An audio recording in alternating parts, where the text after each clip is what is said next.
अच्छा जी, बिस्मिल्लाहिर्रहमानिर्रहीम। ये सेक्सुअल रिप्रोडक्शन की हेडिंग दी हुई है, लेकिन हम पहले इसका स्ट्रक्चर ऑफ फ्लावर जो है उसको देखने लगे हैं। हम लोगों ने अभी बात की थी, थोड़ी देर हुई है, मेजर ग्रुप्स ऑफ प्लांट। उनमें कुछ प्लांट्स जो थे सीड वाले जो प्लांट्स थे उसकी दो कैटेगरीज थी, एक फ्लावरिंग प्लांट्स थे और दूसरे नॉन फ्लावरिंग प्लांट्स थे, जिनको जिम्नोस्पर्म और एंजियोस्पर्म्स कहा जाता है। अभी हम एंजियोस्पर्म्स की बात करने जा रहे हैं। एंजियोस्पर्म्स जो हैं इनमें पेरेंट प्लांट जो है वो डिप्लॉयड स्पोरोफाइट जनरेशन का होता है, और इसका जो रिप्रोडक्टिव ऑर्गन है या जहाँ से जनरेशन स्टार्ट होती है वो फ्लावर से होती है। ये रिप्रोडक्टिव स्ट्रक्चर होता है इस जनरेशन में। फ्लावर जो है, अब उसका स्ट्रक्चर देख रहे हैं हम असल में, कि फ्लावर का जो कंपोनेंट्स होते हैं वो वर्ल्ड्स की फॉर्म में, लेयर्स की फॉर्म में जो है वो अरेंज हुआ हुआ होता है। और इसकी जो बाहर वाली दो लेयर्स हैं, जो आउटर मोस्ट टू लेयर्स हैं,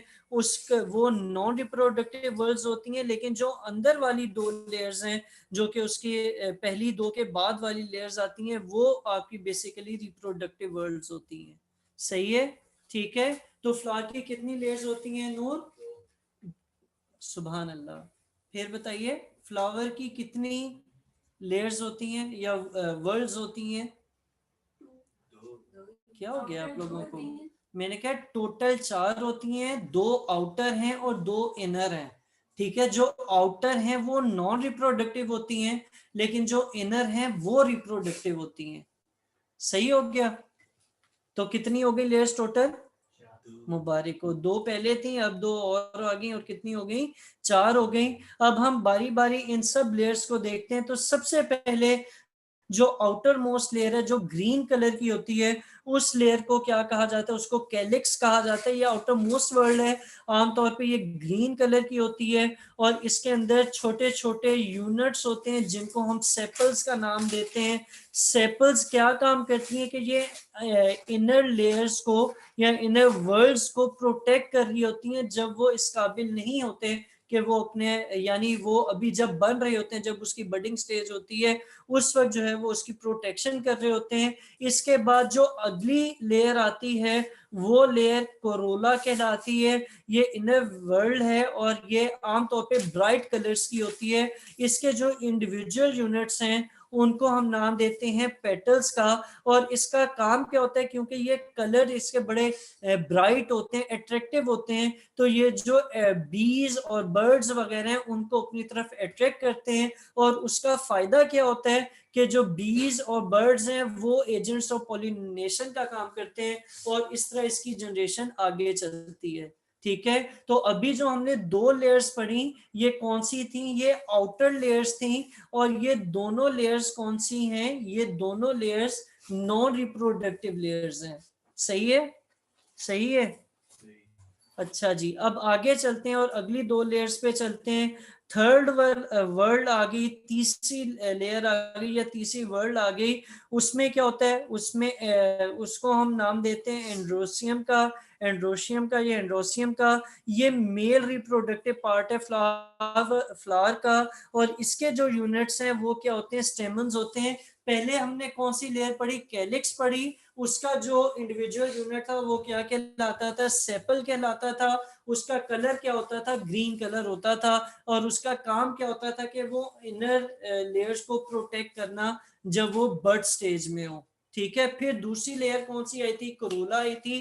करोला की जो इंडिविजुअल यूनिट्स थे वो क्या कहलाते थे? पत्तियां या पेटल्स। अब पेटल्स का कलर ब्राइट कलर होता था, और ब्राइट कलर का फायदा क्या होता था कि बीज, इंसान और परिंदे जो हैं उसकी तरफ अट्रैक्ट हों और एजेंट्स ऑफ पोलिनेशन अपना रोल प्ले करें। अब हम थर्ड वर्ल्ड पे आ गए हैं। ये कौन सी? एंड्रोसियम है। ये मेल रिप्रोडक्टिव पार्ट है। इसके जो इंडिविजुअल यूनिट्स हैं उनको स्टेमन कहा जाता है। हर स्टेमन जो है उसके अंदर पतले पतले धागे होते हैं, थ्रेड लाइक फिलामेंट्स होते हैं, जो कि फ्री एंड एंथर के एंड के फ्री एंड होते हैं एंथर का, या एंथर के फ्री एंड के साथ अटैच होते हैं। एंथर बेसिकली, एंथर के अंदर पोलन सेक्स होती हैं जिनके अंदर हैप्लॉइड माइक्रोस्पोर्स होते हैं जिनको हम पोलन ग्रेन्स कहते हैं, और ये प्रोड्यूस होते हैं मायोसिस के जरिए।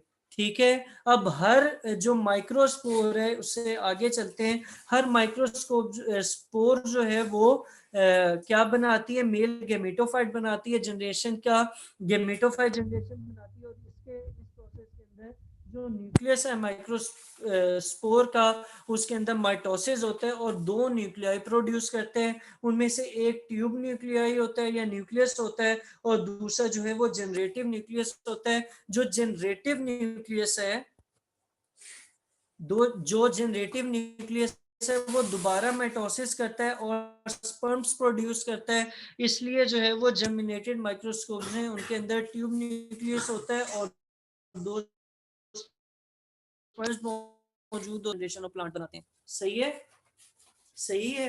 ये कौन सी वर्ड है, फर्स्ट सेकंड थर्ड? सर चकरा जाते हो। थर्ड है। फर्स्ट कौन सी थी? रंग क्या था उसका?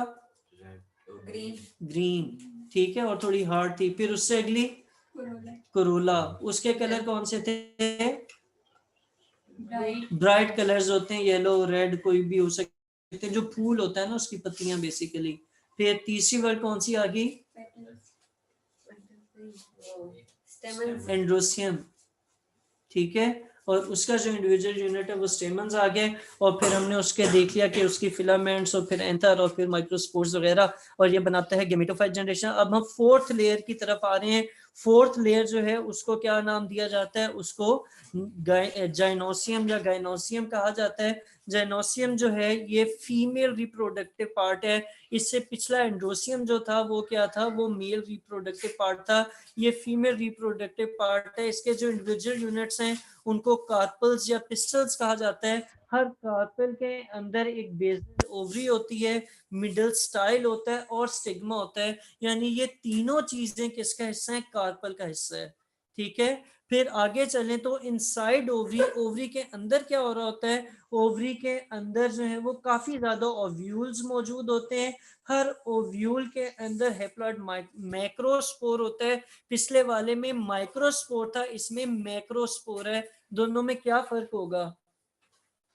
माइक्रो कहते हैं छोटे को, मैक्रो कहते हैं बड़े को। ये थोड़े बड़े साइज के मैक्रोस्पोर हैं और हेप्लॉइड हैं। और ये किस प्रोसेस में इसमें मियोसिस हो रहा है, उसमें क्या हो रहा था? माइटोसिस हो रहा था। अच्छा, आप लोग एक काम कीजिएगा कि जो फर्स्ट टू लेयर्स हैं उनको आमने सामने लिखें, जब भी लिखें अल्लाह करे लिखें। और जो थर्ड और फोर्थ लेयर है उनको भी आमने सामने लिखेंगे तो याद करने में आसानी होगी, क्योंकि आप रिलेट कर सकेंगे, ठीक है। थर्ड और फोर्थ लेयर फीमेल और मेल होने की वजह से उसमें जो डिफरेंसेस हैं वो हाईलाइट हो जाएंगे। अच्छा, फिर मैक्रोस्कोर स्पोर क्या करती है? जर्मिनेट होके फीमेल गेमिटोफाइट जनरेशन बनाती है, और इस प्रोसेस में मैक्रोस्पोर जो है उसका माइटोसिस होता है और वो एक्सेल बनाते हैं। और ये फिर उसी के जो फ्यूजन वगैरह न्यूक्लियस होती है वो इसी में होती है, एक्सेल। और जो उससे मिलते जुलते स्ट्रक्चर्स हैं ये फीमेल गेमिटोफाइट जनरेशन बनाते हैं किसी भी प्लांट की। सही है, ठीक है।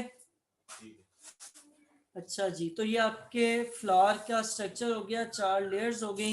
ये चारों लेयर्स जो हैं ये सामने डायग्राम में भी नजर आ रही हैं। सबसे पहले जो लेयर आती है वो कौन सी थी? हाँ, कैलिक्स। वो कौन सी वाली है इनमें? उसका बेसिक यूनिट कौन सा था? सेपल था। तो ये फर्स्ट लेयर आ गई, ठीक है। फिर उससे अगली लेयर कौन सी थी? कोरोला। उसका बेसिक यूनिट क्या था, या फंडामेंटल यूनिट या इंडिविजुअल यूनिट? पेटल्स थी। और फिर तीसरा वाला आ गया था। तीसरा वाला कौन सा था? हाँ, तीसरा था एंड्रोसियम, और उसकी बेसिक यूनिट क्या था? इंडिविजुअल यूनिट स्टेमन्स कहलाते थे। स्टेमन के अंदर पे एंथर और फिलामेंट है। फिलामेंट ये धागे की तरह का स्ट्रक्चर है, और इसके ऊपर जो है वो एंथर है। एंथर के ऊपर जो है वो पोलन ग्रेन छोटे छोटे दाने दाने से होते हैं। और फिर उससे आगे आ जाए तो फाइनली आपके पास इसकी इनर मोस्ट लेयर है। Inner most layer female reproductive part है। जो थर्ड लेयर थी वो मेल रिप्रोडक्टिव पार्ट था। इनर मोस्ट लेयर कार्पल है। कार्पल के अंदर स्टिग्मा ऊपर बिल्कुल टॉप पे मौजूद होता है इस जगह पर, और वो बीज हैं।